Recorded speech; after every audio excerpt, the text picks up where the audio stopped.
주담대 금리가 신용대출보다 높다니 은행 대출 이상한 네 가지가 있다고 합니다. 지금 주담대가 대출이 안 되죠.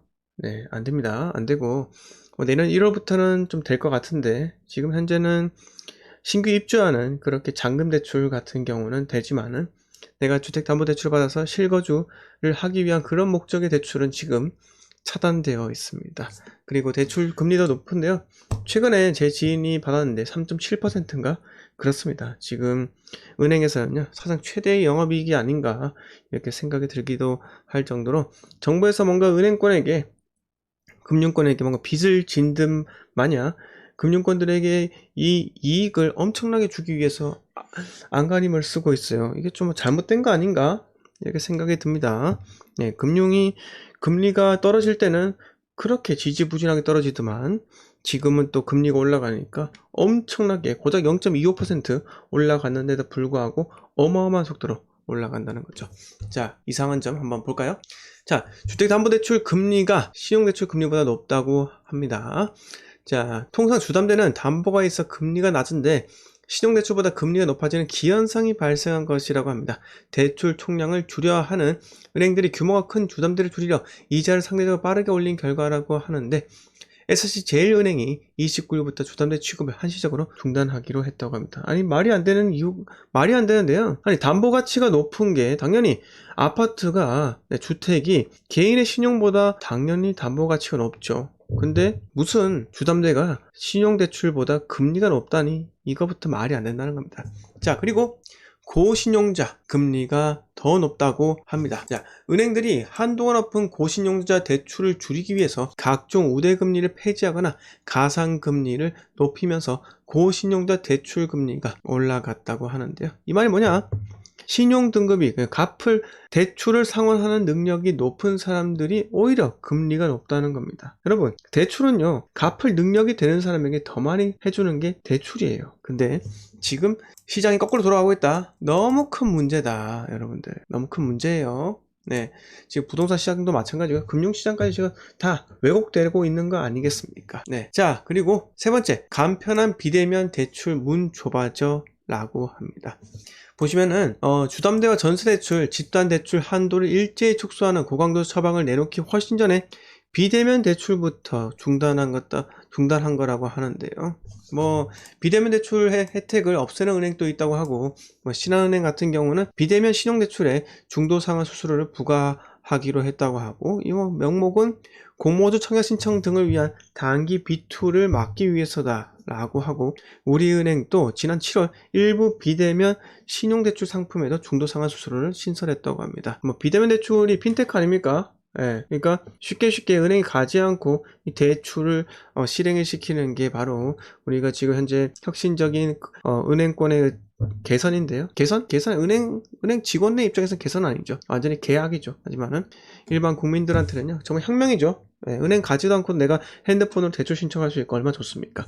하지만 비대면을 점점 줄이고 있다. 그러다 보니까 이렇게 자꾸 하다 보면요, 뭔가 국제적인 그 지위에서, 금융 지위에서 점점 뒤처지는 게 아닌가 이렇게 생각도 들어요. 자, 그 다음에 낮은 금리로 갈아탈 기회가 없어졌다고 합니다. 자, 대환대출을 중단하고 있다고 하는데요. 타은행에서 고금리로 빌린 그런 대출 자금을 다른 은행에서 갈아타면서 저금리로 낮추는 그게 안 된다고 합니다. 네. 지금 뭐 한 40대가 은행이 하루아침에 대출 중단하는 것을 보면 고객보다는 정부 눈치를 더 보는 것 같다며 고객들만 불안하고 불편해졌다고 합니다. 자, 여기서 제일 불편한 사람은 누굽니까? 네, 누가 제일 불편할까요? 제가 제일 불편합니까? 혹시 여기 제 방에 계신 저희 지금 방송을 시청하고 계신 여러분들이 혹시 불편하세요? 네, 전혀 불편하진 않아요. 네, 전혀 불편하지 않은데 결국은 제일 불편한 사람은 누구냐?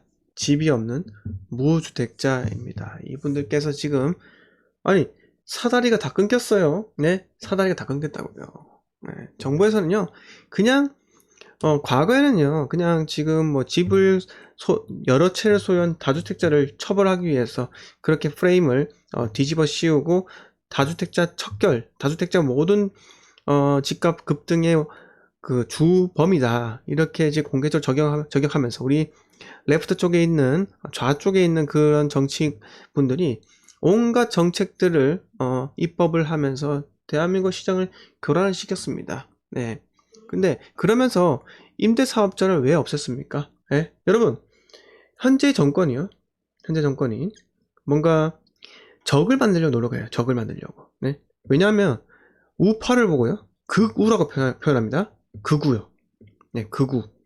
아니, 대한민국에 극우가 어디 있습니까? 네? 대한민국에 극우가 어딨냐고요. 일본은요, 제국주의에서 극우라고 해가지고 왜? 자기네들이 전범국가 아닙니까? 전범국가. 2차 세계대전에서 미국을 진주만 공격하고요.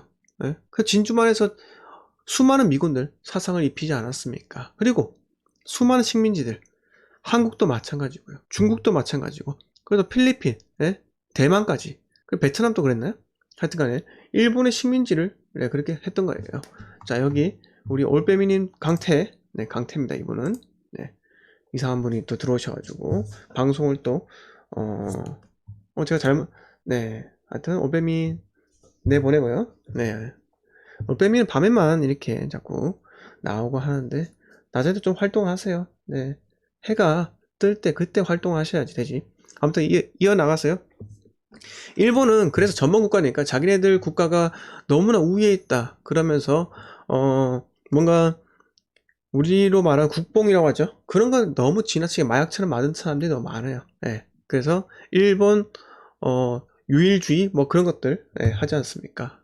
그래서 그런 분들은 극우라 표명을 하는 게 맞는데 대한민국에서는요 극우라는 게 존재를 하지 않습니다. 그냥 보수냐 진보냐 이 정도 딱 나눠지는데 비틀즈님 대단히 감사드립니다. 비틀즈님 슈퍼챗까지 이렇게 감사드려요. 그래서 일단 극우는 없습니다. 그래서 이 극우라는 뭔가 상징물을 만들어서 공격을 하죠. 공격을 하면요 어떻게 되느냐? 어떻게 합니까? 자신의 편들이 좀 더 많이 생기는 것처럼 보이죠. 그래서 다주택자라는 프레임을 씌우고요. 이제는 그런 프레임이 통하지가 않으니까 결국은 전세 세입자까지 프레임을 씌웁니다. 전세 세입자마저 적폐라고 이렇게 하면서 내쫓았죠. 그러면서 국민들을 점점 전세에서 월세로 다 밀려나게 만들지 않았습니까? 우리 여당에 지금 현재 여당에서 이게 나왔어요. 자, 월세 1% 쳐보세요. 자, 뉴스 볼게요. 자, 이거 보세요. 우리 한겨레 신문의 단독이라고 합니다. 여기 단독이 한겨레에서 나오죠? 아이고 이거 뭐 조땡 사태 때도 입을 꾹 다물고 있던 우리 한겨레님께서 이렇게 합니다. 민주당 무주택 월세 가구 1억에 1% 대출 등 대선 공약 논의 본격화. 아니 제가 말했잖아요. 대출은요 갚을 능력 즉 상환할 능력이 되는 사람에게 저리로 빌려주는 게 자본주의에서 금융시장입니다. 무주택 월세 가구에 1억에 1% 그러면 이런 분들 평생 동안 월세 살라고 하는 거예요? 평생 동안 월세 살으라고 하는 거예요. 절대로 사회 중산층으로 나오지 못하게 그런 거 아닙니까? 이게 여러분들 가게에 큰 도움이 된다고 생각하시죠? 이게 바로 마약입니다. 마약. 이런 거 맞으면요 정신을 못 차려가지고 그냥 평생 임대 아파트 또는 그 월세 내고 사는 겁니다.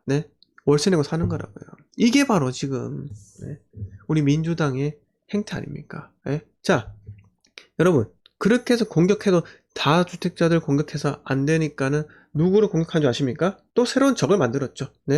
청담동에 서울 청담동에 그 땅값 비싼 청담동에 70억짜리 전세 그거를 프레임을 씌우면서 임대사업자 폐지가 당연하다라는 듯이 합니다. 아니 70억짜리 그 전세 그게 보편적인 시장의 법칙에 맞나요? 일반적인 수요자들의 시장이에요? 아닙니다. 그거는요 초고가 사치제의 시장인 거고요. 그러면 지방에서 1억짜리 아파트 5천만원짜리 아파트 그거 여러 채 해가지고 임대사업 하시는 분들 그분이 적폐예요?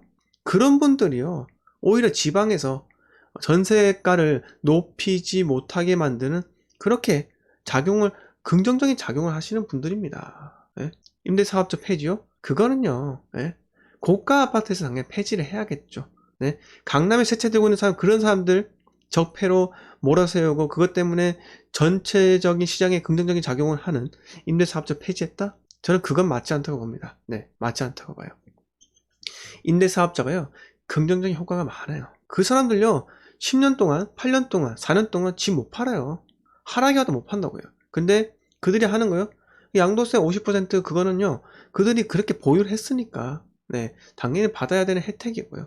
그런 혜택이 없으면요, 전세가가 안정되겠습니까? 임대사업자 다 내쫓고 말소시켜버리니까요. 네, 지금 대한민국의 임대시장 어떻습니까? 단순히 계약갱신 청구권 그것 때문에 이렇게 전세가가 폭등했을까요? 꼭 그렇지는 않다는 겁니다. 네, 다 여러 가지 상호작용의 법칙에 의해서 집값이 폭등하고 전세가가 폭등한다는 겁니다. 네, 그죠. 플라이텍스님께서 월세의 노예가 됩니다. 네, 김민아님께서 무주택자 기회가 더 없겠네요. 맞습니다. 기회가 더 없어지는 거예요.